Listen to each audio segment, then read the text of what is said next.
ਜੇਤਾ ਸਮੁੰਦ ਸਾਗਰ ਨੀਰ ਭਰਿਆ, ਤੇਤੇ ਔਗਣ ਹਮਾਰੇ। ਦਇਆ ਕਰੋ ਕਿਛ ਮਿਹਰ ਉਪਾਵੋ, ਡੁੱਬਦੇ ਪੱਥਰ ਤਾਰੇ। ਸਾਹਿਬੇ ਕਮਾਲ ਵਾਲੀਏ ਕੁਲ ਆਲਮ, ਚਬਰ ਛਤਰ ਤਥਾ ਵਕਤ ਦੇ ਮਾਲਕ, ਧੰਨ ਧੰਨ ਸ੍ਰੀ ਗੁਰੂ ਗ੍ਰੰਥ ਸਾਹਿਬ ਜੀ ਮਹਾਰਾਜ। ਤਿੰਨਾਂ ਦੀ ਪਾਵਨ ਪਵਿੱਤਰ ਮੁਕੱਦਸ ਗੋਦ ਦੇ ਵਿੱਚ ਸੁਭਾਏਮਾਨ ਗੁਰੂ ਪਿਆਰੇ ਸਤਿਕਾਰੇ ਖਾਲਸਾ ਸਾਧ ਸੰਗਤ ਜੀਓ, ਵਡਭਾਗੇ ਹਾਂ। ਗੁਰੂ ਪਾਤਸ਼ਾਹ ਜੀ ਦੀਆਂ ਅਮੋਲਕ ਘੜੀਆਂ ਸਾਨੂੰ ਪ੍ਰਾਪਤ ਹੋਈਆਂ ਨੇ। ਆਪਣੇ ਸਵਾਸਾਂ ਨੂੰ ਸਫਲੇ ਕਰ ਰਹੇ ਹਾਂ। ਆਓ ਅੱਜ ਦੇ ਪਾਵਨ ਹੁਕਮ ਦੀ ਵਿਚਾਰ ਆਰੰਭ ਕਰਨ ਤੋਂ ਪਹਿਲਾਂ ਗੁਰੂ ਬਖਸ਼ੀ ਫਤਿਹ ਪ੍ਰਵਾਨ ਕਰਿਓ ਜੀ। ਕੋਈ ਵੀ ਰਸਨਾ ਵਾਂਝੀ ਨਾ ਰਵੇ, ਪਿਆਰ ਸਤਿਕਾਰ ਨਾਲ ਬੁਲਾਓ ਫਤਿਹ। ਵਾਹਿਗੁਰੂ ਜੀ ਕਾ ਖਾਲਸਾ, ਵਾਹਿਗੁਰੂ ਜੀ ਕੀ ਫਤਿਹ। ਅੱਜ ਦੇ ਪਾਵਨ ਸ਼ਬਦ ਦੇ ਅੰਦਰ ਗੁਰੂ ਪਾਤਸ਼ਾਹ ਜੀ ਨੇ ਇਸ ਮਨੁੱਖਾ ਜਨਮ ਦੇ ਵਿੱਚ ਰਹਿੰਦਿਆਂ ਹੋਇਆਂ ਮਨ ਨੂੰ ਕਿਵੇਂ ਜਿੱਤਣਾ ਹੈ, ਇਸ ਦੇ ਬਾਰੇ ਸਾਨੂੰ ਸਮਝਾਇਆ ਹੈ। ਤੇ ਜਦੋਂ ਮਨ ਜਿੱਤਿਆ ਜਾਂਦਾ ਹੈ, ਉਦੋਂ ਮਨੁੱਖ ਦੇ ਅੰਦਰ ਜਿਹੜੇ ਗੁਣ ਨੇ ਉਹ ਪੈਦਾ ਹੋ ਕੇ ਕਿਵੇਂ ਉਸ ਨੂੰ ਉਸ ਅਗੰਮੀ ਅਨਹਦ ਨਾਦ ਦੇ ਨਾਲ ਜੋੜ ਦਿੰਦੇ ਨੇ। ਫਿਰ ਉਹਦਾ ਰਸ ਹੈ ਜਿਹੜਾ ਉਹ ਮਨੁੱਖ ਦੇ ਮਨ ਵਿੱਚ ਕਿਵੇਂ ਵਸ ਜਾਂਦਾ ਹੈ, ਇਸ ਦੇ ਬਾਰੇ ਸਤਿਗੁਰੂ ਸੱਚੇ ਪਾਤਸ਼ਾਹ ਜੀ ਸਾਨੂੰ ਸਮਝਾਉਣ ਦਾ ਯਤਨ ਕਰ ਰਹੇ ਨੇ। ਇਸ ਸ਼ਬਦ ਦੀਆਂ ਰਹਾਉ ਦੀਆਂ ਪੰਕਤੀਆਂ ਨੇ। ਮੇਰੇ ਗੋਬਿੰਦ ਆਪਣੇ ਜਨ ਕਉ ਦੇਹ ਵਡਿਆਈ,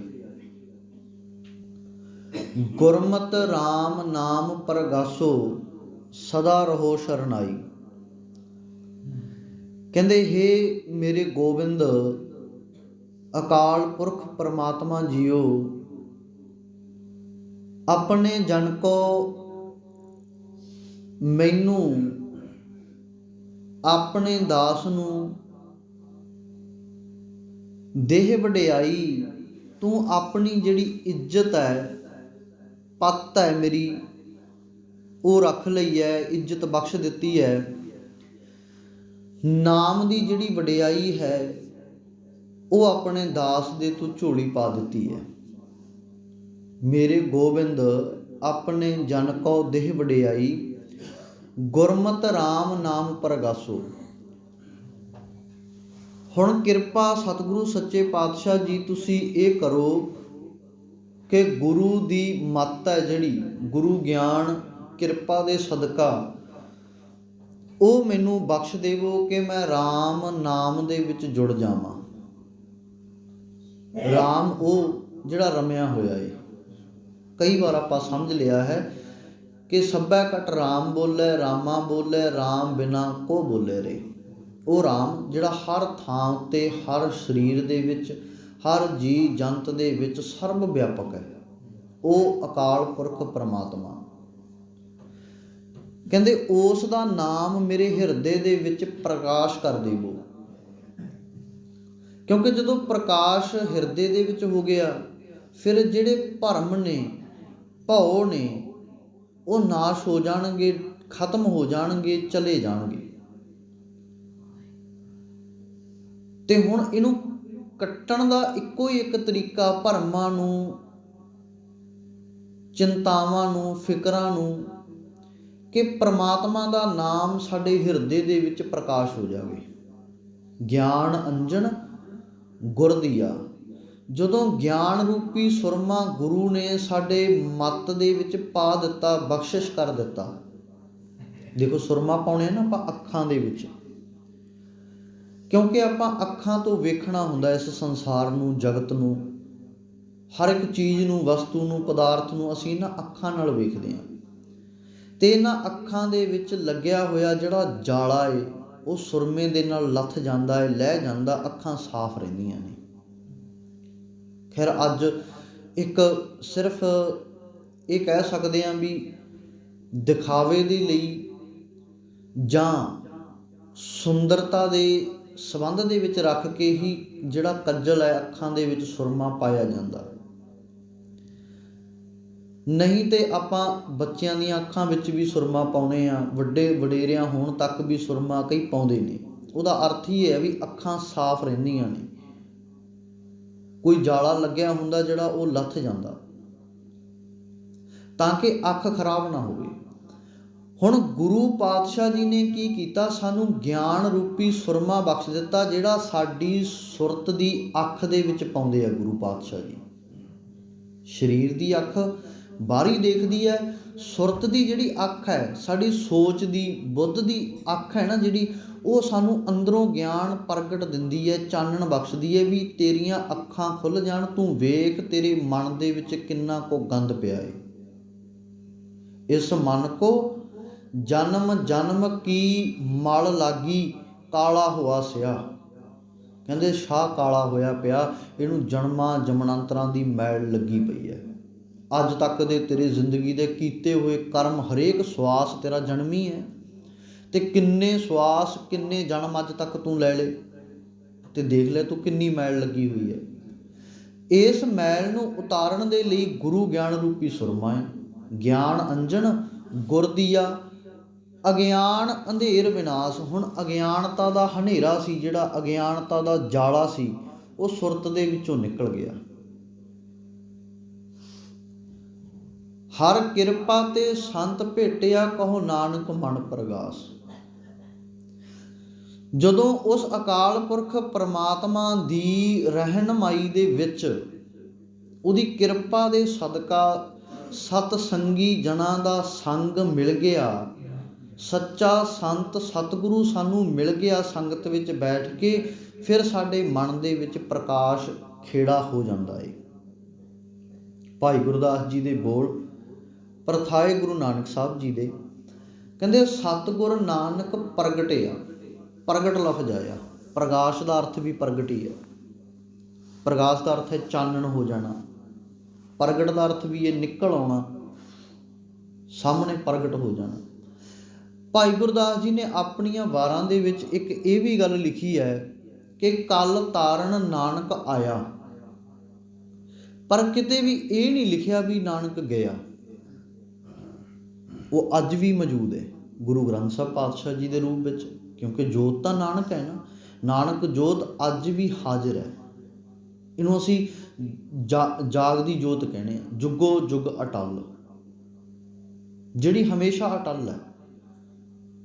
ਜੇਕਰ ਇੱਕ ਓਅੰਕਾਰ ਨੂੰ ਗੁਰੂ ਪਾਤਸ਼ਾਹ ਜੀ ਨੇ ਆਪਣੇ ਜੀਵਨ ਕਾਲ ਦੇ ਵਿੱਚ ਦੁਹਰਾਇਆ, 1469 ਤੋਂ ਲੈ ਕੇ ਜੇਕਰ ਇਹ ਗੱਲ ਚੱਲਦੀ ਆ ਰਹੀ ਹੈ ਕਿ ਗੁਰੂ ਪਾਤਸ਼ਾਹ ਜੀ ਨੇ 4-5 ਸਾਲ ਦੀ ਉਮਰ ਦੇ ਵਿੱਚ ਜਦੋਂ ਪਾਂਧੇ ਕੋਲੇ ਪੜ੍ਹਨ ਗਏ ਨੇ ਤਾਂ ਇੱਕ ਓਅੰਕਾਰ ਦੀ ਵਿਆਖਿਆ ਕੀਤੀ, ਅਕਾਲ ਪੁਰਖ ਇੱਕ ਹੈ, ਸਰਵ ਵਿਆਪਕ ਹੈ। ਤਾਂ ਉਹ ਇੱਕ ਓਅੰਕਾਰ ਅੱਜ ਤੱਕ ਉਵੇਂ ਦੀ ਉਵੇਂ ਹੈ, ਉਹਦੇ ਵਿੱਚ ਕੋਈ ਬਦਲਾਅ ਨਹੀਂ, ਉਹਦੇ ਅਰਥਾਂ ਦੇ ਵਿੱਚ ਕੋਈ ਫਰਕ ਨਹੀਂ, ਕਿਉਂਕਿ ਜੁਗੋ ਜੁਗ ਅਟਲ ਹੈ, ਸਦੀਵ ਹੈ, ਹਮੇਸ਼ਾ ਇਹ ਇੱਦਾਂ ਹੀ ਰਹਿਣਾ। ਕੋਈ ਲੱਖ ਕੋਸ਼ਿਸ਼ ਕਰੇ ਇਹਨੂੰ ਤੋੜ ਕੇ ਮਰੋੜ ਕੇ ਪੇਸ਼ ਕਰਨ ਦੀ ਨਹੀਂ ਹੋਣਾ। ਜੋ ਅਟਲ ਸੱਚ ਹੈ, ਹੁਕਮ ਹੈ, ਉਹ ਗੁਰੂ ਪਾਤਸ਼ਾਹ ਜੀ ਨੇ ਪ੍ਰਗਟ ਕਰ ਦਿੱਤਾ। ਸੱਤ ਅਕਾਲ ਪੁਰਖ ਪਰਮਾਤਮਾ ਸੱਤ ਹੈ ਹਮੇਸ਼ਾ। ਇਸ ਨੂੰ ਕੀ ਕਿਹਾ, ਕਹਿੰਦੇ ਸਤਿਗੁਰ ਬਚਨ, ਬਚਨ ਹੈ ਸਤਿਗੁਰ। ਸਤਿਗੁਰੂ ਦਾ ਬਚਨ ਹੀ ਸਤਿਗੁਰੂ ਹੈ। ਸਤਿਗੁਰ ਬਚਨ, ਬਚਨ ਹੈ ਸਤਿਗੁਰ, ਪਾਦਰ ਮੁਕਤ ਜਨਾਵੇ ਗੋ। ਇਹ ਉਹ ਰਸਤਾ ਸਾਨੂੰ ਬਖਸ਼ ਦਿੰਦਾ ਜਿਸ ਦੇ ਉੱਤੇ ਜਾਣ ਦੇ ਨਾਲ ਸਾਡਾ ਪਾਰ ਉਤਾਰਾ ਹੋ ਜਾਂਦਾ। ਇਹ ਉਹ ਰਸਤਾ ਹੈ। ਤੇ ਹੁਣ ਮਨੁੱਖਤਾ ਦਾ ਇਹ ਖਿਆਲ ਹੈ ਵੀ ਸ਼ਾਇਦ ਸਾਨੂੰ ਅੱਜ ਵੀ ਸਰੀਰ ਦੀ ਹੀ ਲੋੜ ਹੈ, ਸ਼ਾਇਦ ਅੱਜ ਵੀ ਸਾਨੂੰ ਸਰੀਰ ਦੀ ਹੀ ਲੋੜ ਜਾਪਦੀ ਹੈ। ਪਰ ਗੁਰੂ ਪਾਤਸ਼ਾਹ ਜੀ ਕਹਿੰਦੇ ਵੀ ਇਹ ਤਾਂ ਉਹ ਬਾਣੀ ਹੈ ਜਿਹੜੀ ਹਮਾਰੀ ਪਿਆਰੀ ਅੰਮ੍ਰਿਤ ਧਾਰੀ ਗੁਰ ਨਿਮਖਣਾ ਮਨ ਤੇ ਟਾਰੀ ਰਹੇ। ਇਹ ਉਹ ਬਾਣੀ ਹੈ ਜਿਹੜੀ ਗੁਰੂ ਪਾਤਸ਼ਾਹ ਜੀ ਨੂੰ ਇੰਨੀ ਕੁ ਪਿਆਰੀ ਹੈ, ਗੁਰੂ ਪਾਤਸ਼ਾਹ ਜੀ ਦੇ ਮਨ ਦੇ ਵਿੱਚ ਇੰਨੀ ਕੁ ਪਿਆਰੀ ਹੈ ਵੀ ਜਿਸ ਨੂੰ ਮਨ ਤੋਂ ਵਿਸਾਰੇ ਹੀ ਨਹੀਂ ਜਾ ਸਕਦਾ। ਗੁਰ ਨਿਮਖਣਾ ਮਨ ਤੇ ਟਾਰੀ ਰਹੇ। ਤੇ ਇਸ ਕਰਕੇ ਉਸ ਦਾਤੇ ਅਕਾਲ ਪੁਰਖ ਪਰਮਾਤਮਾ ਦੀ ਇਹ ਬਾਣੀ ਹੈ, ਸਤਿਪੁਰਖ ਕੀ ਬਾਣੀ ਹੈ ਇਹ, ਜਿਸ ਦੇ ਨਾਲ ਨਿਜ ਘਰ ਦੇ ਵਿੱਚ ਬਾਦਸ਼ਾਹ ਹੋ ਜਾਂਦਾ ਹੈ। ਨਿਜ ਘਰ, ਸਥਿਰ ਘਰ ਸਾਨੂੰ ਪ੍ਰਾਪਤ ਹੋ ਜਾਂਦਾ ਹੈ। ਹੁਣ ਸਤਿਗੁਰੂ ਕਹਿੰਦੇ ਪਾਤਸ਼ਾਹ ਜੀ ਕਿ ਗੁਰੂ ਨਾਨਕ ਪਾਤਸ਼ਾਹ ਜੀ ਪ੍ਰਗਟ ਹੋਏ ਨੇ। ਭਾਈ ਗੁਰਦਾਸ ਜੀ ਕਹਿੰਦੇ ਸਤਿਗੁਰੂ ਨਾਨਕ ਪ੍ਰਗਟਿਆ ਮਿਟੀ ਧੁੰਦ ਜਗ ਚਾਨਣ ਹੋਆ। ਮਿਟੀ ਧੁੰਦ, ਧੁੰਦ ਮਿਟ ਗਈ, ਚਲੀ ਗਈ। ਕਾਹਦੀ? ਅਗਿਆਨਤਾ ਦੀ ਧੁੰਦ ਸੀ ਜਿਹੜੀ ਉਹ ਖਤਮ ਹੋ ਗਈ, ਕਿਉਂਕਿ ਗੁਰੂ ਨਾਨਕ ਪਾਤਸ਼ਾਹ ਜੀ ਨੇ ਸ਼ਬਦ ਰੂਪ ਹੋ ਕੇ ਚਾਨਣ ਕਰ ਦਿੱਤਾ, ਪ੍ਰਕਾਸ਼ ਬਖਸ਼ ਦਿੱਤਾ ਹੈ।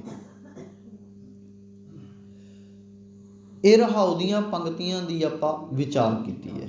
ਮੇਰੇ ਗੋਬਿੰਦ ਆਪਣੇ ਜਨ ਕੋ ਦੇਹ ਵਡਿਆਈ, ਗੁਰਮਤਿ ਰਾਮ ਨਾਮ ਪ੍ਰਗਾਸੋ, ਸਦਾ ਰਹੋ ਸ਼ਰਨਾਈ। ਸਦਾ ਉਸ ਮਾਲਕ ਪਰਮਾਤਮਾ ਦੀ ਸ਼ਰਨ ਦੇ ਵਿੱਚ ਰਹੋ।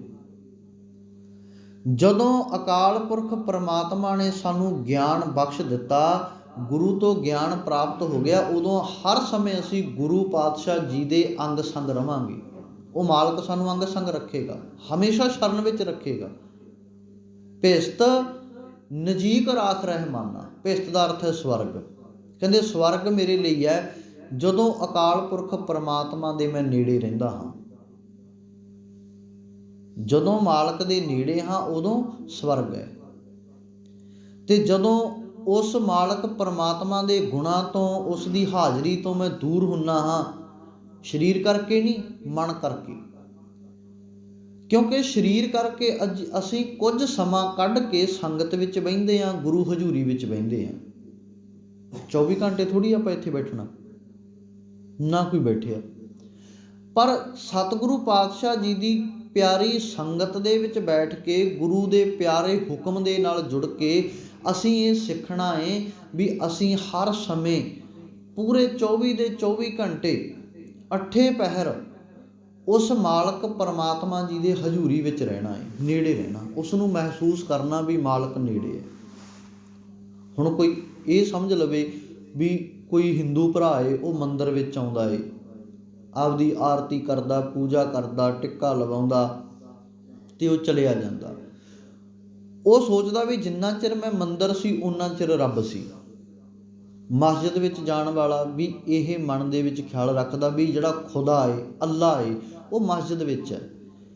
ਚਰਚਾਂ ਵਿੱਚ ਜਾਣ ਵਾਲੇ ਇਹ ਖਿਆਲ ਰੱਖਦੇ ਨੇ ਵੀ ਗਿਰਜਾ ਘਰਾਂ ਦੇ ਵਿੱਚ, ਚਰਚਾਂ ਦੇ ਵਿੱਚ ਹੀ ਪ੍ਰਮਾਤਮਾ ਵਸਦਾ, ਗੌਡ ਵਸਦਾ। ਹਰ ਇੱਕ ਮਜ਼ਹਬ ਦੇ ਵਿੱਚ ਇਹੀ ਖਿਆਲ ਰੱਖਿਆ ਗਿਆ ਵੀ ਸ਼ਾਇਦ ਇੱਕ ਖਾਸ ਸਥਾਨ ਦੇ ਉੱਤੇ ਹੀ ਜਾਵਾਂਗੇ, ਉੱਥੇ ਹੀ ਰੱਬ ਵਸਦਾ। ਪਰ ਨਹੀਂ, ਗੁਰੂ ਨਾਨਕ ਪਾਤਸ਼ਾਹ ਜੀ ਨੇ ਸਾਨੂੰ ਇਹ ਸਪਸ਼ਟ ਸ਼ਬਦਾਂ ਦੇ ਵਿੱਚ ਸਮਝਾਇਆ। ਸਭ ਮਹਿ ਜੋਤ, ਜੋਤ ਹੈ ਸੋਏ ਤਿਸ ਦਾ ਚਾਨਣ, ਸਭ ਮਹਿ ਚਾਨਣ ਹੋਏ। ਉਹ ਸਾਰੇ ਕਿਤੇ ਵਿਰਾਜਮਾਨ ਹੈ, ਉਹ ਹਰ ਥਾਂ ਦੇ ਉੱਤੇ ਵਿਆਪਕ ਹੈ। ਉਸ ਮਾਲਕ ਪਰਮਾਤਮਾ ਤੋਂ ਬਿਨਾਂ ਕੋਈ ਵੀ ਜਗ੍ਹਾ ਖਾਲੀ ਨਹੀਂ। ਇਹ ਜਗ ਬਾੜੀ ਮੇਰਾ ਪ੍ਰਭ ਮਾਲੀ, ਉਹ ਸਦਾ ਸੰਭਾਲੇ ਨਾਹੀਂ ਖਾਲੀ। ਕਦੇ ਵੀ ਖਾਲੀ ਨਹੀਂ, ਉਹ ਸਭਨਾਂ ਦੀ ਸੰਭਾਲ ਕਰਦਾ। ਉਹ ਇੱਕ ਐਸਾ ਮਾਲੀ ਹੈ, ਇਸ ਸੰਸਾਰ ਰੂਪੀ ਵਾੜੀ ਨੂੰ ਸੰਭਾਲ ਰਿਹਾ ਹੈ ਹਰ ਸਮੇਂ, ਹਰੇਕ ਦੇ ਅੰਦਰ ਬੈਠ ਕੇ। ਘਟ ਘਟ ਕੇ ਅੰਤਰ ਕੀ ਜਾਣਤ, ਉਹ ਤਾਂ ਹਰ ਇੱਕ ਦੇ ਘਟ ਘਟ ਹਿਰਦੇ ਘਰ ਦੀ ਜਾਣਨ ਵਾਲਾ ਹੈ। ਇਸੇ ਕਰਕੇ ਜਾਣਨਹਾਰ ਪ੍ਰਭੂ ਪਰਬੀਨ, ਉਹ ਤਾਂ ਜਾਣਨਹਾਰ ਹੈ, ਅਕਾਲ ਪੁਰਖ ਪਰਮਾਤਮਾ ਜਿਹੜਾ ਅੰਦਰ ਧੁਰਦੀ ਜਾਣਦਾ ਹੈ। ਇਸ ਕਰਕੇ ਉਹ ਮਾਲਕ ਪਰਮਾਤਮਾ ਹਰ ਸਮੇਂ ਸਾਡੇ ਨਾਲ ਹੈ। ਹਾਂ, ਇਹ ਸਾਡੇ ਮਨ ਦੀ ਵਿਚਾਰ ਹੈ ਵੀ ਅਸੀਂ ਨਾਲ ਮੰਨਦੇ ਹਾਂ ਜਾਂ ਨਹੀਂ ਮੰਨਦੇ। ਜਪ ਸਾਹਿਬ ਪੜ੍ਹਦੇ ਹਾਂ ਨਾ, ਸਦਾ ਅੰਗ ਸੰਗੇ, ਉਹ ਤਾਂ ਅੰਗ ਸੰਗ ਹੈ ਸਦਾ, ਪਰ ਮੰਨਿਆ ਕਿੰਨਿਆਂ ਨੇ? ਅੱਜ ਤੱਕ ਆਪਾਂ ਸੋਚ ਕੇ ਵੇਖੋ ਵੀ ਪੜ੍ਹਦਿਆਂ ਨੂੰ ਸਾਨੂੰ ਕਿੰਨਾ ਸਮਾਂ ਲੰਘ ਗਿਆ, ਕਿੰਨਾ ਸਮਾਂ ਲੰਘ ਗਿਆ।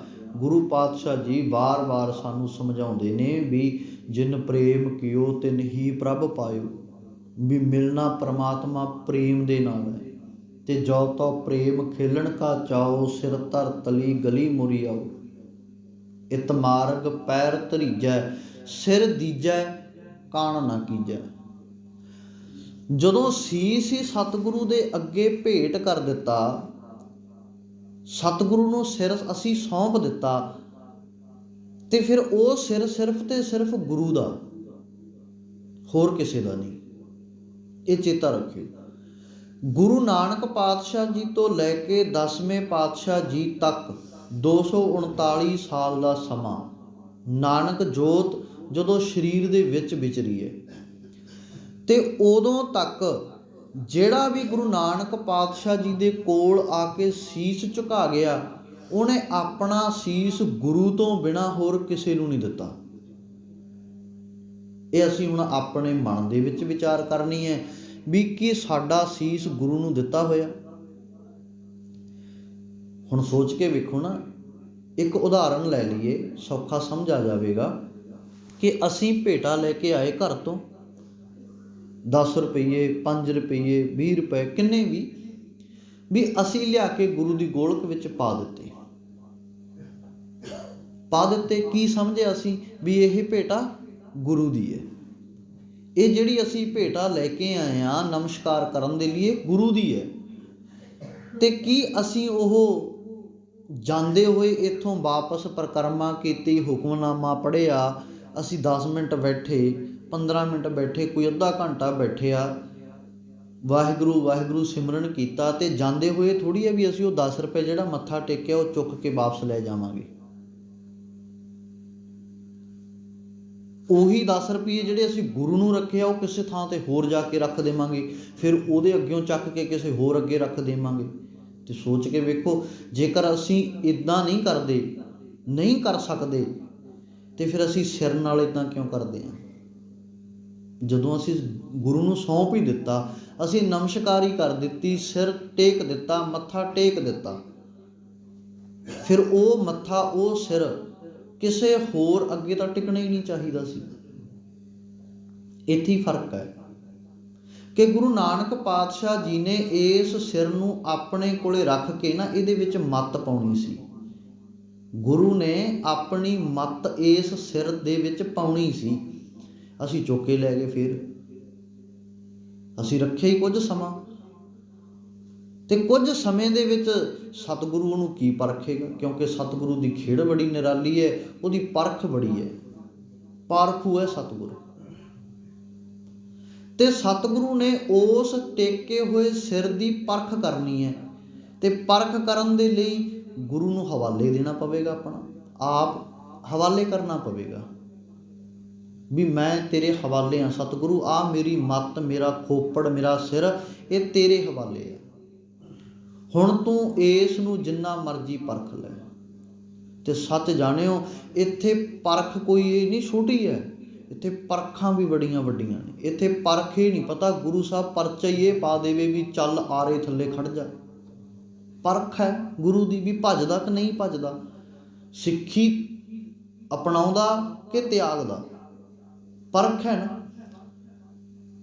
ਦੇਗੇ ਵਿੱਚ ਬਿਠਾ ਸਕਦਾ ਵੀ ਦੇਖ ਆਪਣਾ ਆਪ ਉਬਾਲ ਕੇ ਵੀ ਸਿੱਖੀ ਪਿਆਰੀ ਹੈ ਕਿ ਤੈਨੂੰ ਆਪਣਾ ਆਪ ਪਿਆਰਾ ਹੈ।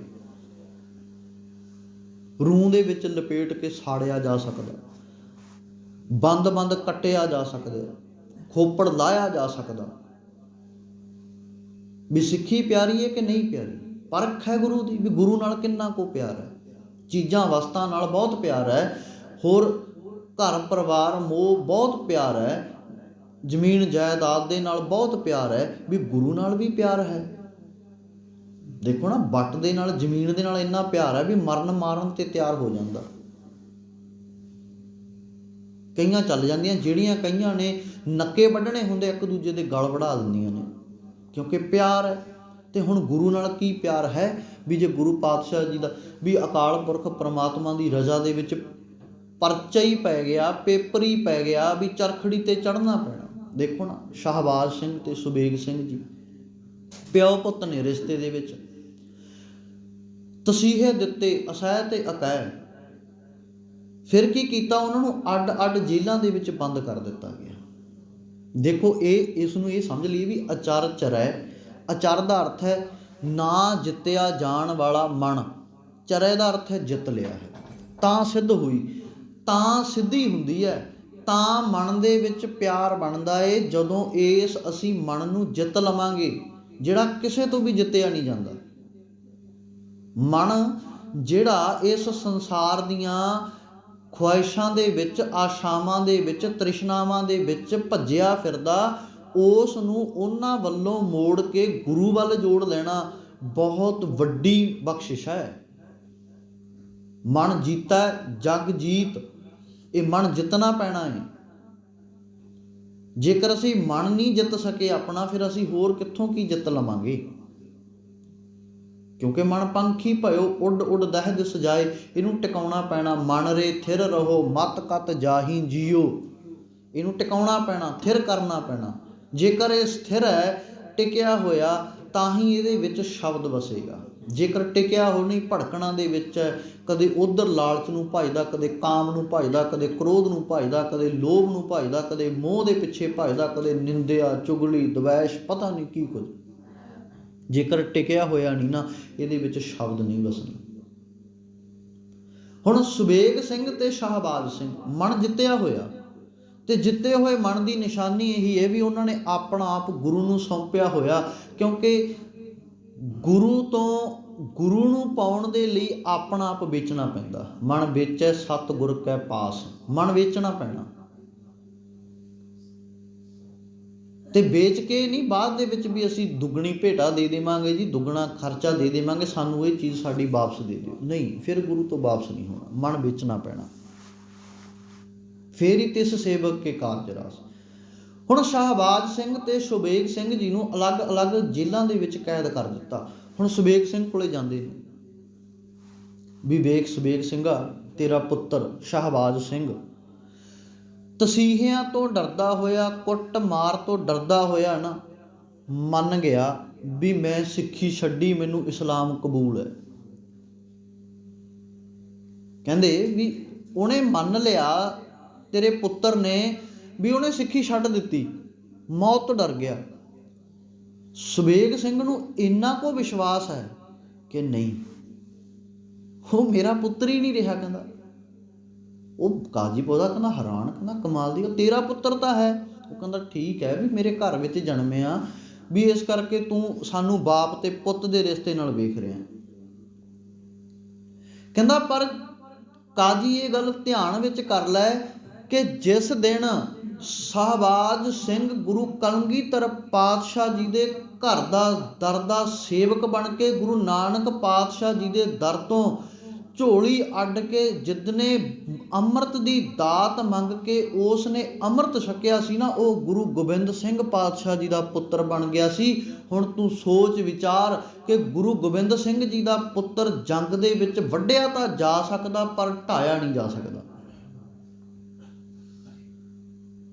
ਗੁਰੂ ਗੋਬਿੰਦ ਸਿੰਘ ਜੀ ਦੇ ਪੁੱਤਰ ਨੂੰ ਮਾਰਿਆ, ਕੱਟਿਆ, ਵੱਢਿਆ, ਟੁੱਕਿਆ ਤਾਂ ਜਾ ਸਕਦਾ, ਪਰ ਕੋਈ ਉਸ ਨੂੰ ਸਿੱਖੀ ਛੁਡਾ ਦੇਵੇ ਕਦੇ ਨਹੀਂ ਹੋ ਸਕਦਾ। ਕਿਉਂਕਿ ਸਿੱਖੀ ਕਿਸੇ ਬੰਦੇ ਦੀ ਨਹੀਂ, ਇਹ ਗੁਰੂ ਨਾਨਕ ਦੀ ਹੈ, ਇਸ ਨੂੰ ਕੋਈ ਛੁਡਾ ਨਹੀਂ ਸਕਦਾ। ਤੇ ਸ਼ਾਹਬਾਜ਼ ਸਿੰਘ ਕੋਲੇ ਜਾਂਦੇ ਨੇ ਵੀ ਦੇਖ ਤੇਰੀ ਹਜੇ ਉਮਰ ਹੈ, ਚੜੀ ਜਵਾਨੀ ਹੈ, 17-18 ਸਾਲਾਂ ਤੇਰੀ ਉਮਰ ਹੈ, ਤੇ ਤੂੰ ਕਿਉਂ ਜਿੱਦ ਕਰਦਾ? ਸਾਰੀ ਜ਼ਿੰਦਗੀ ਤੇਰੇ ਸਾਹਮਣੇ ਪਈ ਹੈ, ਤੈਨੂੰ ਅਸੀਂ ਆਪਣੀਆਂ ਲੜਕੀਆਂ ਦੇ ਡੋਲੇ ਦੇਵਾਂਗੇ, ਤੈਨੂੰ ਰਾਜ ਭਾਗ ਦੇਵਾਂਗੇ, ਸਿੰਘਾਸਣ ਦੇਵਾਂਗੇ, ਤੈਨੂੰ ਸਾਰਾ ਕੁਝ, ਜ਼ਮੀਨ ਜਾਇਦਾਦ, ਘਰ ਕੋਠੀ, ਮਹਿਲ ਮਾੜੀਆਂ, ਨੌਕਰ ਚਾਕਰ, ਸਾਰਾ ਕੁਝ ਦੇਵਾਂਗੇ, ਸੋਨਾ ਚਾਂਦੀ, ਹੀਰੇ ਜਵਾਹਰਾਤ, ਹਰ ਇੱਕ ਚੀਜ਼ ਦੇਵਾਂਗੇ, ਤਖਤ ਦੇਵਾਂਗੇ ਤੈਨੂੰ, ਤੂੰ ਮੰਨ ਜਾ। ਤੇਰਾ ਬਾਪ ਵੀ ਮੰਨ ਗਿਆ, ਉਹਨੇ ਸਿੱਖੀ ਛੱਡ ਦਿੱਤੀ। ਉਹੀ ਫੇਰ ਜਵਾਬ, ਕਹਿੰਦੇ ਹੋ ਹੀ ਨਹੀਂ ਸਕਦਾ।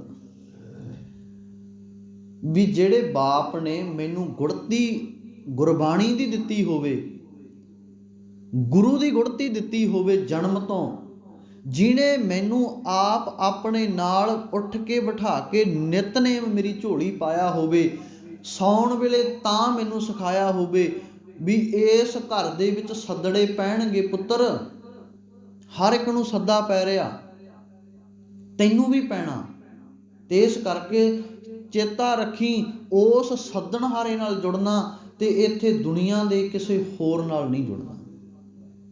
ਜਿਸ ਨੇ ਮੈਨੂੰ ਦੱਸਿਆ ਹੋਵੇ, ਪੜ੍ਹਾਇਆ ਹੋਵੇ, ਸਿਖਾਇਆ ਹੋਵੇ, ਕਾਮ ਕ੍ਰੋਧ ਨਗਰ ਬਹੁ ਭਰਿਆ, ਮਿਲ ਸਾਧੂ ਖੰਡਲ ਖੰਡਾ ਹੈ। ਕਹਿੰਦੇ ਉਸ ਅਕਾਲ ਪੁਰਖ ਦਾਤੇ ਦੀ ਬਾਣੀ ਨਾਲ ਜੁੜਿਆ, ਸੰਗਤ ਨਾਲ ਜੁੜਿਆ, ਇੱਥੇ ਵਿਕਾਰਾਂ ਨੂੰ ਕੱਟਿਆ ਜਾ ਸਕਦਾ। ਵੀ ਉਹ ਕਿਵੇਂ ਇਸ ਗੱਲ ਨੂੰ ਮੰਨ ਸਕਦੇ ਆ ਵੀ ਉਹ ਤੇਰੇ ਲਾਲਚ ਦੇ ਵਿੱਚ ਆ ਜਾਣ? ਨਹੀਂ ਹੋ ਸਕਦਾ।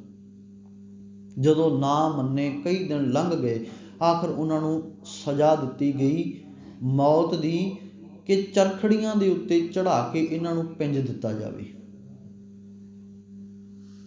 ਲੋਹੇ ਦੀਆਂ ਪੱਤੀਆਂ ਲਗਾਈਆਂ ਗਈਆਂ, ਛੁਰੀਆਂ ਦੋਨਾਂ ਪਾਸੇ, ਜਿਵੇਂ ਗਰਾਰੀਆਂ ਚੱਲਦੀਆਂ ਹੁੰਦੀਆਂ, ਦੰਦਿਆਂ ਦੇ ਵਿੱਚ ਦੰਦੇ ਫਸ ਕੇ, ਤੇ ਇੱਕ ਪਾਸੇ ਉਹਨੂੰ ਬੰਨਿਆ ਗਿਆ, ਇੱਕ ਪਾਸੇ ਉਹਨੂੰ।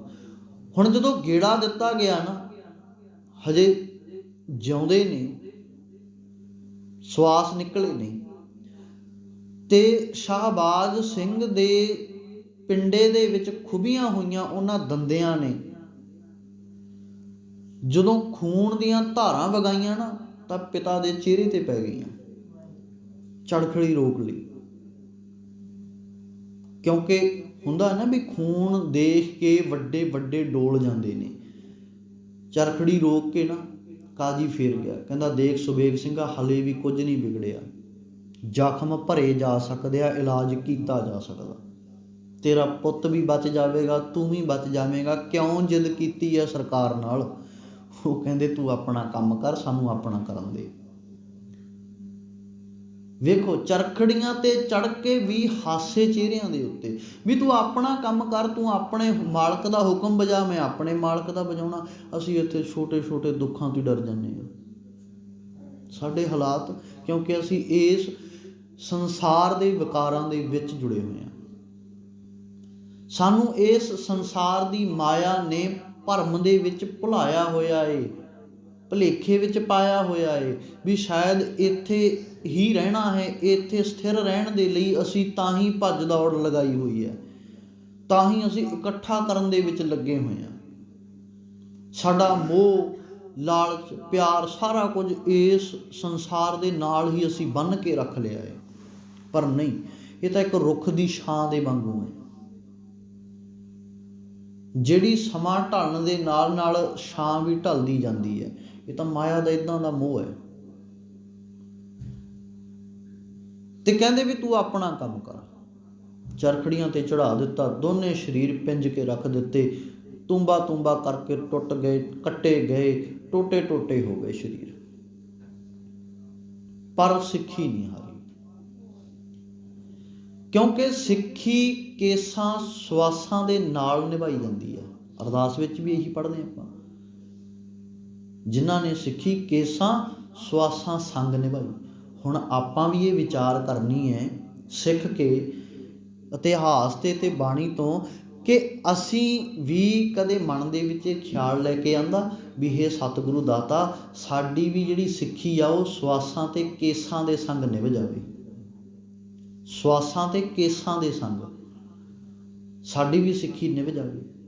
ਸਾਡੀਆਂ ਅਰਦਾਸਾਂ ਦੇ ਵਿੱਚ ਸਾਡੀਆਂ ਮੰਗਾਂ ਕੁਝ ਹੋਰ ਨੇ। ਇਹ ਇਤਿਹਾਸ ਤਾਂ ਹੀ ਪੜ੍ਹਿਆ ਜਾਂਦਾ ਹੈ ਅਰਦਾਸ ਦੇ ਵਿੱਚ, ਸੰਗਤੀ ਰੂਪ ਦੇ ਵਿੱਚ ਅਸੀਂ ਤਾਂ ਹੀ ਯਾਦ ਕਰਦੇ ਹਾਂ ਵੀ ਜਿਨ੍ਹਾਂ ਸਿੰਘਾਂ ਸਿੰਘਣੀਆਂ ਨੇ ਧਰਮ ਹੇਤ ਸੀਸ ਦਿੱਤੇ। ਇਹ ਇਕੱਲਾ ਪੜ੍ਹਨ ਦੇ ਲਈ ਸੀਮਤ ਨਹੀਂ, ਇਸ ਨੂੰ ਵਿਚਾਰਨਾ ਅਸੀਂ ਮਨ ਦੇ ਵਿੱਚ ਵੀ ਜਿਨ੍ਹਾਂ ਸਿੰਘਾਂ ਸਿੰਘਣੀਆਂ ਨੇ। ਕਿਹੜੇ ਸਿੰਘਾਂ ਸਿੰਘਣੀਆਂ ਨੇ? ਜਿਨ੍ਹਾਂ ਨੇ ਆਪਣਾ ਆਪ ਗੁਰੂ ਦੇ ਲੇਖੇ ਲਾਇਆ, ਜਿਨ੍ਹਾਂ ਨੇ ਕੇਸ ਕੱਟਣੇ ਪ੍ਰਵਾਨ ਨਹੀਂ ਸਮਝੇ, ਖੋਪੜ ਲੈਣਾ ਪ੍ਰਵਾਨ ਮੰਨ ਲਿਆ। ਜਿਨ੍ਹਾਂ ਸਿੰਘਣੀਆਂ ਨੇ ਸਿੱਖੀ ਛੱਡਣੀ ਪ੍ਰਵਾਨ ਨਹੀਂ ਕੀਤੀ, ਆਪਣੇ ਬੱਚਿਆਂ ਦੇ ਟੋਟੇ ਕਰਾ ਕਰਾ ਝੋਲੀ ਵਿੱਚ ਪਵਾ ਕੇ ਪ੍ਰਵਾਨ ਕਰ ਲੈ ਵੀ ਕੋਈ ਪਰਵਾਹ ਨਹੀਂ। ਮਨ ਜਿੱਤਣਾ ਪੈਣਾ। ਤੇ ਮਨ ਜਿੱਤਣ ਦੇ ਲਈ ਸਾਨੂੰ ਸਾਡੇ ਇਤਿਹਾਸ ਦੇ ਪੰਨਿਆਂ ਦੇ ਉੱਤੇ ਝਾਤ ਮਾਰਨੀ ਪੈਣੀ ਹੈ ਵੀ ਮਨ ਜਿੱਤਿਆ ਕਿਵੇਂ ਜਾਂਦਾ। ਹੁਣ ਇੱਕ ਮਾਂ ਦੇ ਲਈ ਆਪਣਾ ਕੁੱਖ ਦੇ ਵਿੱਚ 9 ਮਹੀਨੇ ਪਾਲਿਆ ਹੋਇਆ ਬੱਚਾ ਅੱਜ ਜਦੋਂ 6 ਮਹੀਨਿਆਂ ਦਾ ਗੋਦੀ ਵਿੱਚ ਹੈ ਨਾ, ਜਲਾਦ ਆਉਂਦਾ ਮਾਂ ਦੀ ਗੋਦੀ ਦੇ ਵਿੱਚੋਂ ਬੱਚੇ ਨੂੰ ਲੱਤ ਤੋਂ ਫੜ ਕੇ ਖਿੱਚ ਕੇ ਕੰਧ ਦੇ ਨਾਲ ਸਿਰ ਮਾਰ ਕੇ ਸਿਰ ਪਾੜ ਦਿੰਦਾ। ਸੋਚ ਕੇ ਵੇਖੋ, ਅੱਖਾਂ ਸਾਹਮਣੇ ਲੈ ਕੇ ਆਓ, ਦ੍ਰਿਸ਼ ਕਿਹੋ ਜਿਹਾ ਹੋਵੇਗਾ। ਮਾਂ ਚੱਕੀ ਗੇੜ ਰਹੀ ਹੈ, ਚੱਕੀ ਚਲਾ ਰਹੀ ਹੈ, ਗਿੱਲਾ ਪੀਹਣ ਪੀਸ ਰਹੀ ਹੈ, ਸਾਰੇ ਦਿਨ ਦੀ ਥੱਕੀ ਹੋਈ ਹੈ, ਅੱਧੀ ਰੋਟੀ ਮਿਲਦੀ ਹੈ, ਖੰਨੀ ਖੰਨੀ ਰੋਟੀ, ਅੱਧੀ ਅੱਧੀ ਰੋਟੀ ਮਿਲਦੀ ਹੈ, ਭੁੱਖ ਵੀ ਪੂਰੀ ਨਾ ਮਿਟੇ। ਤੇ ਹੁਣ ਸੋਚ ਕੇ ਵੇਖੋ, ਜਿਹੜੀ ਮਾਂ ਆਪ ਅੱਧੀ ਰੋਟੀ ਤੇ ਗੁਜ਼ਾਰਾ ਕਰਦੀ ਹੈ, ਉਹਦੇ ਛਾਤੀਆਂ ਦੇ ਵਿੱਚ ਦੁੱਧ ਕਿਵੇਂ ਉਤਰੇਗਾ? ਉਹ ਆਪਣੇ ਬੱਚੇ ਨੂੰ ਕੀ ਪਿਆਵੇਗੀ? ਬੱਚਾ ਗੋਦੀ ਵਿੱਚ ਪਿਆ ਬਿਲਕਦਾ, ਮਾਂ ਘੁੱਟ ਪਾਣੀ ਦੀ ਮੂੰਹ ਨੂੰ ਲਾ ਦਿੰਦੀ ਹੈ, ਮੂੰਹ ਬੁੱਲ ਗਿੱਲੇ ਕਰ ਦਿੰਦੀ ਹੈ ਵੀ ਪੁੱਤ ਇਸ ਦੇ ਨਾਲ ਸਬਰ ਕਰ ਤੂੰ। ਪਰ ਇੰਨੀਆਂ ਕੁ ਚੀਕਾਂ ਉੱਚੀ ਉੱਚੀ ਕਹਿੰਦੇ ਅਸਮਾਨ ਤੱਕ ਜਾਂਦੀਆਂ ਨੇ। ਜਲਾਦ ਹਰਖ ਦੇ ਵਿੱਚ ਆਉਂਦਾ ਵੀ ਇਹ ਬੱਚੇ ਰੋਂਦੇ ਨੇ, ਚੁੱਪ ਕਿਉਂ ਨਹੀਂ ਕਰਦੇ? ਚੁੱਪ ਕਰਾਉਣ ਦੇ ਲਈ ਲੱਤ ਤੋਂ ਫੜਦਾ, ਸਿਰ ਕੰਧ ਵਿੱਚ ਪਟਕ ਦਿੰਦਾ। ਸੋਚ ਕੇ ਵੇਖੋ ਵੀ ਲੱਤ ਤੋਂ ਫੜ ਕੇ ਕੰਧ ਵਿੱਚ ਮਾਰ ਕੇ ਸਿਰ ਪਾੜ ਦੇਣਾ, ਮਿੱਝ ਸਾਰੀ ਸਰੀਰ ਨਿਕਲ ਕੇ ਦਿਮਾਗ ਧਰਤੀ ਤੇ ਖਿੰਡ ਜਾਣਾ, ਮਾਂ ਦੀ ਝੋਲੀ ਵਿੱਚ ਸੁੱਟ ਦੇਣਾ। ਸੋਚ ਕੇ ਵੇਖੋ, ਮਾਂ ਦੀ ਝੋਲੀ, ਜਿਹੜਾ ਬੱਚਾ ਰੋਂਦਾ ਸੀ ਅੱਜ ਉਹ ਚੁੱਪ ਕਰ ਗਿਆ, ਖੂਨ ਦੇ ਨਾਲ ਝੋਲੀ ਵੀ ਲੱਤ ਪੱਤ ਹੈ। ਪਰ ਸ਼ਾਮਾਂ ਦਾ ਵੇਲਾ ਹੋਇਆ ਤੇ ਉਹਨਾਂ ਸਿੰਘਣੀਆਂ ਨੇ ਚੱਕੀਆਂ ਛੱਡ ਕੇ ਸਾਰੀਆਂ ਨੂੰ ਕਹਿ ਦਿੱਤਾ, ਭੈਣੋ ਆ ਜਾਓ, ਸੋਧਰ ਦਾ ਵੇਲਾ ਹੋ ਗਿਆ, ਪਾਠ ਕਰ ਲਈਏ। ਆਪਣੇ 6 ਮਹੀਨਿਆਂ 8 ਮਹੀਨਿਆਂ ਦੇ ਬੱਚੇ ਦੀ ਲਾਸ਼ ਝੋਲੀ ਵਿੱਚ ਪਈ ਹੋਵੇ ਤੇ ਬਾਣੀ ਦਾ ਪਿਆਰ ਹੋਵੇ, ਇਹ ਉਹ ਸਿੱਖੀ ਹੈ। ਇਸੇ ਕਰਕੇ ਮੀਰ ਮਨੂੰ ਹੰਭ ਗਿਆ ਸਿੱਖੀ ਨੂੰ ਮਿਟਾਉਂਦਾ, ਕਿਉਂਕਿ ਸਿੱਖਾਂ ਨੂੰ ਮਾਰ ਮਾਰ ਵੇਖ ਲਿਆ। ਫਿਰ ਸਿੱਖੀ ਜਿੱਥੋਂ ਜਨਮ ਲੈਂਦੀ ਹੈ, ਮਾਂ ਦੀ ਗੁੜਤੀ ਦੇ ਵਿੱਚੋਂ, ਉਸ ਮਾਂ ਨੂੰ ਵੀ ਮਾਰਨ ਦੀ ਕੋਸ਼ਿਸ਼ ਕੀਤੀ, ਉਹਦੀ ਕੁੱਖ ਨੂੰ ਕਤਲ ਕਰਨ ਦਾ ਕੋਸ਼ਿਸ਼ ਕੀਤੀ। ਪਰ ਮਾਂ ਹਾਰੀਆਂ ਨਹੀਂ ਮਾਵਾਂ। ਉਹਨਾਂ ਮਾਵਾਂ ਦੀਆਂ ਕੁੱਖਾਂ ਤੋਂ ਹੀ ਉਹ ਯੋਧੇ ਸੂਰਬੀਰ ਬਲਵਾਨ ਪੈਦਾ ਹੋਏ, ਜਿਨ੍ਹਾਂ ਨੇ ਮੀਰ ਮੰਨੂ ਨੂੰ ਵੀ ਮਾਰ ਕੇ ਝਟਕਾ ਕੇ ਟੰਗ ਦਿੱਤਾ ਸੀ, ਜਿਨ੍ਹਾਂ ਨੇ ਅਬਦਾਲੀ ਵਰਗਿਆਂ ਦੇ ਨੱਕੇ ਮੋੜ ਦਿੱਤੇ ਸੀ। ਅੱਜ ਦਾ ਦਿਨ ਵੱਡਾ ਘੱਲੂਘਾਰਾ ਕੁੱਪਰਹੀੜੇ ਦੀ ਜੰਗ ਹੈ, ਜਿਹੜੀ ਕੁੱਪਰਹੀੜੇ ਤੋਂ ਲੈ ਕੇ ਗਹਿਲਾਂ ਤੱਕ ਦੀ ਜੰਗ, ਉਹਦੇ ਵਿੱਚ ਵੀ ਸਭ ਤੋਂ ਵੱਡਾ ਕੌਮ ਦਾ ਘਾਣ ਹੋਇਆ ਸੀ। 60,000 ਦੀ ਗਿਣਤੀ ਦੇ ਵਿੱਚੋਂ 30-35,000 ਸਿੰਘ ਸਿੰਘਣੀਆਂ ਬੱਚੇ ਸ਼ਹੀਦ ਹੋ ਗਏ ਸੀ ਇੱਕ ਦਿਨ ਦੇ ਵਿੱਚ, 5-7 ਘੰਟਿਆਂ ਦੇ ਵਿੱਚ। ਕੁੱਲ ਗਿਣਤੀ 60,000, ਕੁੱਲ ਗਿਣਤੀ 60,000 ਤੇ 35-40,000 ਸਿੰਘ ਮਾਰਿਆ ਜਾਣਾ। ਜਿਹੜਾ 20-25,000 ਬਚਿਆ ਉਹ ਵੀ ਜ਼ਖਮੀ ਹੈ, ਫੱਟੜ ਹੈ, ਬਿਰਧ ਨੇ, ਬੱਚੇ ਨੇ, ਮਾਈਆਂ ਨੇ ਬਸ। ਪਰ ਜੱਸਾ ਸਿੰਘ ਆਹਲੂਵਾਲੀਆ ਜਦੋਂ ਉੱਥੇ ਅਰਦਾਸ ਕਰਦਾ ਤੇ ਅਰਦਾਸ ਦੇ ਵਿੱਚ ਮੰਗਦਾ ਵੀ ਇਹ ਸਤਿਗੁਰੂ ਦਾਤਾ, ਦਿਨ ਸੁੱਖਾਂ ਭਰਿਆ ਤੇਰੇ ਭਾਣੇ ਵਿੱਚ ਬਤੀਤ ਹੋਇਆ, ਰਹਿਣ ਆਈ ਹੈ ਤੇਰੇ ਭਾਣੇ ਵਿੱਚ ਬਤੀਤ ਹੋਵੇ। ਕੀ ਸੁੱਖ ਸੀ ਉੱਥੇ? ਆਪਣੀ ਕੌਮ ਦੇ ਅੱਧੇ ਤੋਂ ਵੱਧ ਸਿੰਘ ਸਿੰਘਣੀਆਂ ਤਾਂ ਉਸ ਮੈਦਾਨੇ ਜੰਗ ਦੇ ਵਿੱਚ 15-20 ਕਿਲੋਮੀਟਰ ਦੇ ਵਿੱਚ ਖਿਲਾਰ ਕੇ ਸੁੱਟੇ ਪਏ ਨੇ, ਟੋਟੇ ਕੀਤੇ ਪਏ ਨੇ ਜ਼ਾਲਮਾਂ ਨੇ। ਕੀ ਸੁੱਖ ਸੀ? ਆਪਣੇ ਨਾਲ ਦੇ ਕਿੰਨੇ ਸੰਗੀ ਸਾਥੀ ਉਸ ਜੰਗ ਦੇ ਵਿੱਚ ਸ਼ਹੀਦ ਹੋ ਗਏ, ਕੁਰਬਾਨ ਹੋ ਗਏ। ਕੀ ਸੁੱਖ ਸੀ? ਘਰ ਕੋਲੇ ਨਹੀਂ, ਕਿਹੜਾ ਸੁੱਖ ਹੈ? ਪੈਸਾ ਕੋਲੇ ਨਹੀਂ, ਕਿਹੜਾ ਸੁੱਖ ਹੈ? ਧੀਆਂ ਪੁੱਤਰ ਕੋਲੇ ਨਹੀਂ, ਕਿਹੜਾ ਸੁੱਖ ਹੈ? ਘਰ ਦਾ ਪਤਾ ਹੀ ਨਹੀਂ, ਟਿਕਾਣਾ ਹੀ ਨਹੀਂ ਵੀ ਕਿੱਥੇ ਜਾਣਾ, ਕਿੱਥੇ ਰਹਿਣਾ, ਕਿੱਥੇ ਖਾਣਾ, ਕਿੱਥੇ ਪੀਣਾ, ਕੋਈ ਟਿਕਾਣਾ ਨਹੀਂ, ਕੁਝ ਵੀ ਨਹੀਂ। ਪਰ ਫਿਰ ਵੀ ਸੁੱਖ ਹੈ। ਜੇਕਰ ਇਹ ਦਾਤਾਂ ਮੰਗੀਆਂ ਜਾਂਦੀਆਂ ਗੁਰੂ ਤੋਂ ਅਰਦਾਸ ਕਰਕੇ, ਤੇ ਇਹਨਾਂ ਦਾਤਾਂ ਦੇ ਵਿੱਚ ਬਖਸ਼ਿਸ਼ ਹੈ ਪਿਆਰਿਓ।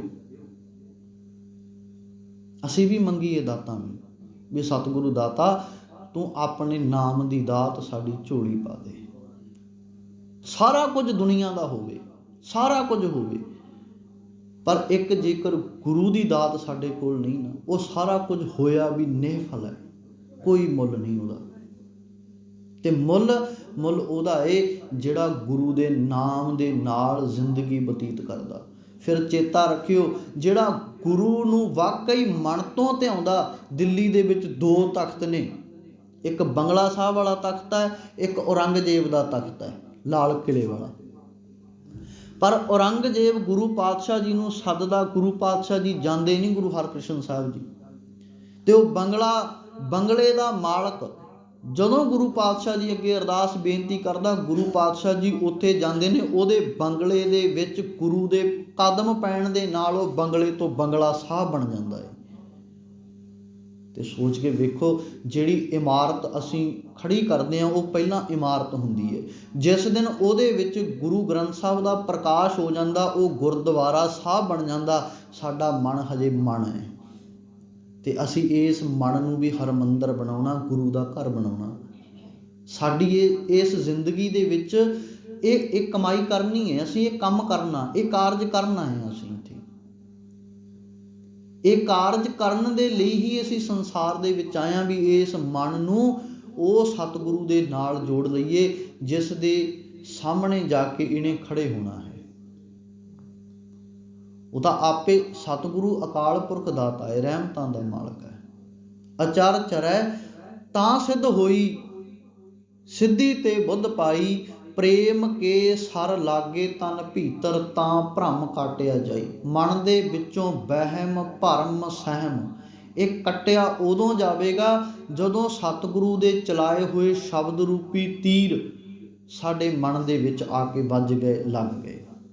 ਜੇਕਰ ਇਹ ਚੱਲੇ ਹੋਏ ਤੀਰ ਸਾਡੇ ਮਨ ਦੇ ਵਿੱਚ ਨਾ ਲੱਗੇ ਨਾ, ਫਿਰ ਇਹ ਕੱਟਿਆ ਨਹੀਂ ਜਾਣਾ। ਫਿਰ ਇਹਦੇ ਵਿੱਚੋਂ ਭਰਮ ਉਵੇਂ ਹੀ ਰਹੇਗਾ, ਵਹਿਮ ਵੀ ਉਵੇਂ ਹੀ ਰਹੇਗਾ। ਹਰੇਕ ਗੱਲ ਦੇ ਉੱਤੇ ਅਸੀਂ ਵਹਿਮ ਕਰਦੇ ਹਾਂ, ਭਰਮ ਪਾਲ ਲੈਂਦੇ ਹਾਂ ਵੀ ਨਹੀਂ ਜੀ ਪੌਣ ਹੋ ਗਈ, ਇਹ ਤਾਂ ਮਾੜਾ ਹੁੰਦਾ ਸਮਾਂ ਕੋਈ ਮਾੜਾ ਨਹੀਂ। ਇਹ ਜੀ ਗੰਡ ਮੂਲ ਚੜ੍ਹ ਗਏ, ਪੈਂਚਕਾਂ ਚੜ੍ਹ ਗਈਆਂ, ਉਤਰ ਗਈਆਂ, ਨਹੀਂ, ਸਿੱਖਾਂ ਉੱਤੇ ਨਹੀਂ ਚੜ੍ਹਦੀਆਂ, ਉਤਰਦੀਆਂ। ਸਿੱਖ ਤਾਂ ਦੁਸ਼ਮਣਾਂ ਦੇ ਉੱਤੇ ਚੜ੍ਹ ਜਾਂਦੇ ਨੇ। ਇਹ ਪੈਂਚਕਾਂ ਪੂੰਚਕਾਂ ਕੀ ਨੇ, ਇਹਨਾਂ ਤੋਂ ਨਾ ਡਰਿਆ ਕਰੋ, ਐਵੇਂ ਇੰਨੇ ਮਨ ਕਮਜ਼ੋਰ ਨਾ ਕਰੋ। ਗੁਰੂ ਕਲਗੀਧਰ ਪਾਤਸ਼ਾਹ ਜੀ ਦੇ ਅਸੀਂ ਜਾਏ ਹਾਂ, ਐਡਾ ਸਿੱਖ ਕਮਜ਼ੋਰ ਨਹੀਂ ਹੋ ਸਕਦਾ ਜਿਹੜਾ ਇੱਕ ਗ੍ਰਹਿਆਂ ਦੀ ਦਸ਼ਾ ਚਾਲ ਤੋਂ ਹੀ ਡਰ ਕੇ ਬਹਿ ਜਾਵੇ। ਨਾ ਨਾ, ਐਵੇਂ ਬਿੱਲੀ ਲੰਘ ਗਈ ਡਰ ਜਾਂਦੇ, ਸ਼ੇਰਾਂ ਦੇ ਜਵਾੜੇ ਪਾੜਨ ਵਾਲੇ ਬਿੱਲੀਆਂ ਤੋਂ ਡਰੀ ਜਾਂਦੇ ਆ। ਹੈ ਨਾ ਕਮਾਲ ਦੀ ਗੱਲ? ਸੋਚ ਕੇ ਵੇਖੋ, ਮਸਤ ਹਾਥੀ ਦੇ ਸਿਰ ਵਿੱਚ ਨਾਗਣੀਆਂ ਮਾਰਨ ਵਾਲੇ ਸਾਡੇ ਕਾਕਰੋਚਾਂ ਤੋਂ ਡਰੀ ਜਾਂਦੇ ਆ, ਕਿਰਲੀਆਂ ਤੋਂ ਡਰੀ ਜਾਂਦੇ ਆ। ਸੋਚ ਕੇ ਵੇਖੋ ਸਾਡਾ ਸਮਾਜ ਕੈਸਾ ਹੋ ਗਿਆ। ਮਨ ਨੂੰ ਬਲਵਾਨ ਕਰੀਏ। ਤੇ ਭਗਤ ਕਬੀਰ ਪਾਤਸ਼ਾਹ ਜੀ ਬਖਸ਼ਿਸ਼ ਕਰਦੇ ਨੇ, ਕਹਿੰਦੇ ਕਬੀਰ ਸਤਿਗੁਰ ਸੂਰਮੇ, ਬਾਹਿਆ ਬਾਣ ਜੋ ਏਕ, ਲਾਗਤ ਹੀ ਪੋਏ ਗਿਰ ਪਰਿਆ, ਪਰਾ ਕਰੇ ਜੇ ਸੇਕ। ਜਦੋਂ ਸਤਿਗੁਰੂ ਸੂਰਮੇ ਨੇ ਬਾਣ ਚਲਾਇਆ ਨਾ ਸ਼ਬਦ ਦਾ, ਉਹ ਕਲੇਜੇ ਦੇ ਵਿੱਚ ਵੱਜ ਗਿਆ। ਤੇ ਕਲੇਜੇ ਵਿੱਚ ਵੱਜਣ ਦੇ ਨਾਲ ਨਾ ਉਹ ਅੰਦਰ ਤੱਕ ਘਰ ਕਰ ਗਿਆ। ਹੁਣ ਹਾਰ ਕੇ ਮੈਂ ਗੁਰੂ ਅੱਗੇ ਡਿੱਗ ਪਿਆ, ਬਸ ਵੀ ਸਤਿਗੁਰੂ ਤੂੰ ਹੀ ਹੈ, ਸਤਿਗੁਰੂ ਤੂੰ ਹੀ ਹੈ। ਹੁਣ ਇਸ ਜ਼ਖਮੀ ਮਨ ਨੂੰ ਇਲਾਜ ਵੀ ਤੈਂ ਹੀ ਕਰਨਾ ਹੈ। ਤੇ ਸਤਿਗੁਰੂ ਕੀ ਹੈ? ਮੇਰਾ ਵੈਦ ਗੁਰੂ ਗੋਬਿੰਦਾ।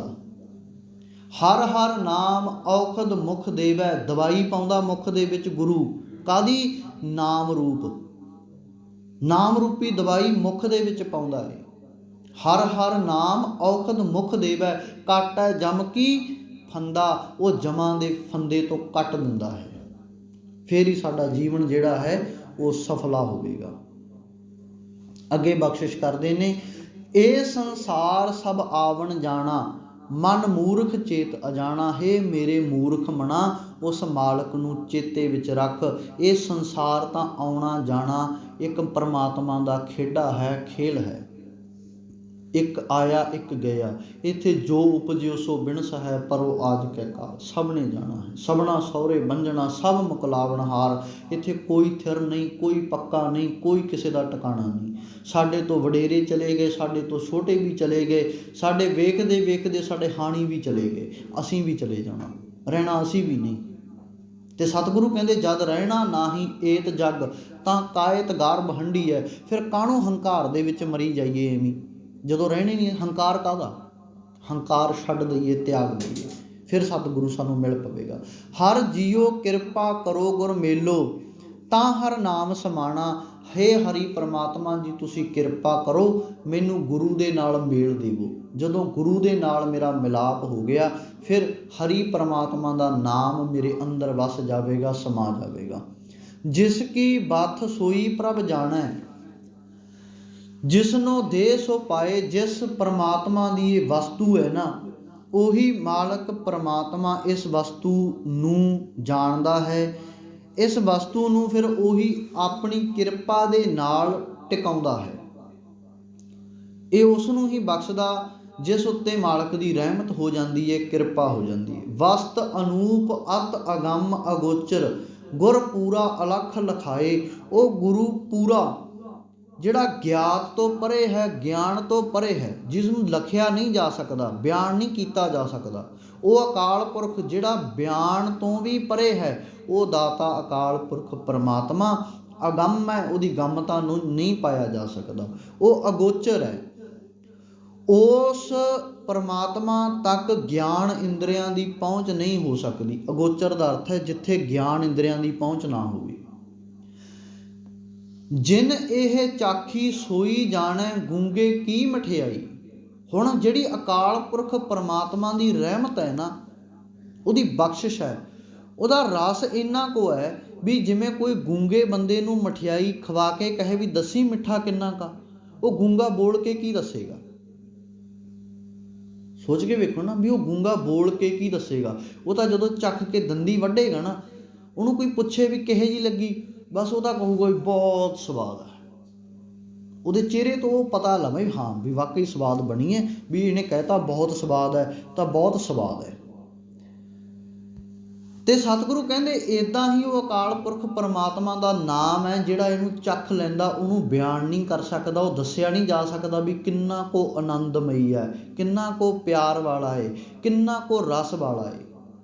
ਸੰਤ ਸਾਜਨ ਭਏ ਸਾ ਰਸੇ।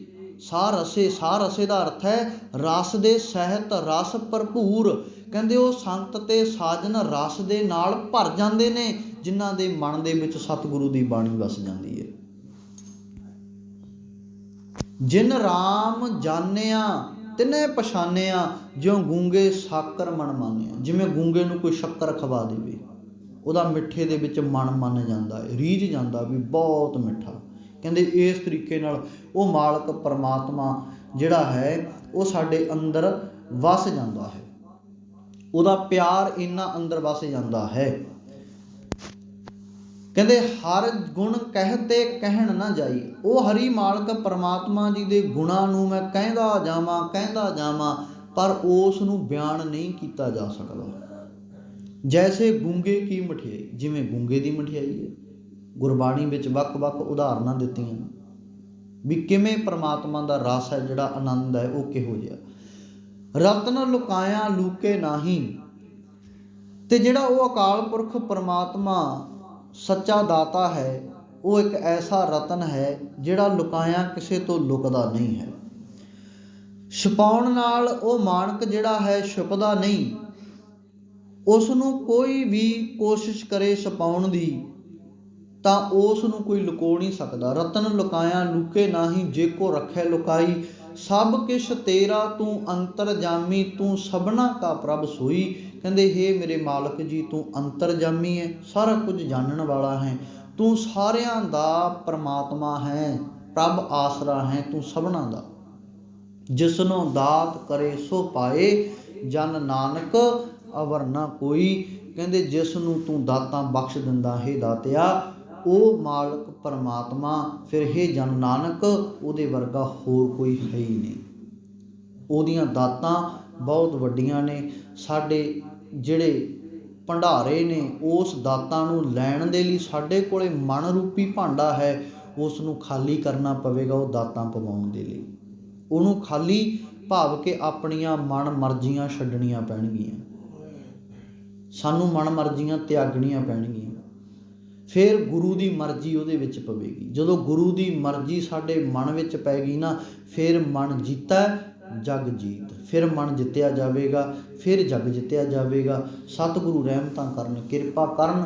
ਜਿਨ ਕੋ ਕਿਰਪਾਲ ਹੋਆ ਪ੍ਰਭ ਮੇਰਾ, ਸੇ ਲਾਗੇ ਗੁਰ ਕੀ ਬਾਣੀ, ਜਿਨ੍ਹਾਂ ਉੱਤੇ ਉਹ ਦਾਤੇ ਦੀ ਕਿਰਪਾ ਹੋ ਜਾਂਦੀ ਹੈ, ਫਿਰ ਉਹ ਉਸ ਮਾਲਕ ਪਰਮਾਤਮਾ ਜੀ ਦੀ ਬਾਣੀ ਦੇ ਵਿੱਚ ਲੱਗ ਜਾਂਦੇ ਨੇ। ਕੀਮਤ ਕੌਣ ਕਰੇ ਪ੍ਰਭ ਤੇਰੀ, ਤੂੰ ਸਰਬ ਜੀਆਂ ਦਿਆਲਾ, ਸਭ ਕਿਛ ਕੀਤਾ ਤੇਰਾ ਵਰਤੇ, ਕਿਆ ਹਮ ਬਾਲ ਗੋਪਾਲਾ। ਸਾਡੇ ਵੱਸ ਵਿੱਚ ਦਾਤਾ ਜੀ ਕੁਝ ਵੀ ਨਹੀਂ, ਸਾਰਾ ਕੁਝ ਤੇਰਾ ਹੈ।